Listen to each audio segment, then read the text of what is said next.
Pagpapalayas sa Eden, ang kwento ng pag-asa, Lesson 9. Matapos magbigay ng damit na panakipang Diyos kina Adan at Eva, sinabi niya, narito ang tao ay naging katulad na natin sa diwa na alam niya ang tungkol sa mabuti at masama. At maaari silang patuloy na kumain ng bunga mula sa puno ng buhay at mabuhay magpakilanman na hiwalay sa Diyos. Alam ni na Adan at Eva ang kasamaan sa pamamagitan ng personal na karanasan. Alam ng Diyos kung ano ang kasalanan. Tao ang gumawa nito. Katulad dito ng halimbawang ito. Alam kong mainit ang kalan at sinasabi ko na huwag hawakan. Ngunit kapag hinawakan ito, alam niyang mainit ito. Ang mabuhay magpakailanman sa kanilang makasalanang kalagayan ay hindi nais ng Diyos.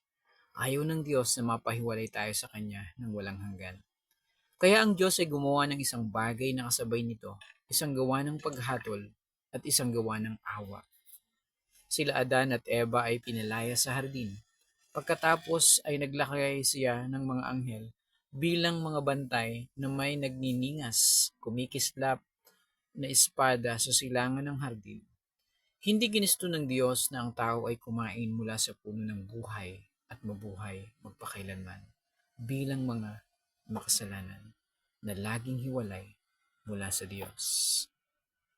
Nagsalita si Satanas ng kalahating katotohanan nang sabihin niya kay Eva na siya ay magiging katulad ng Diyos dahil alam nila ang pagkakaiba ng mabuti at masama.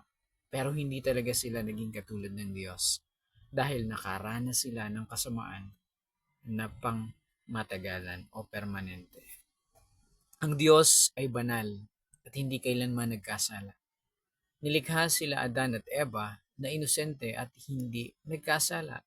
Ngunit ngayon, sila ay makasalanan na dahil sa kanilang pagsuway.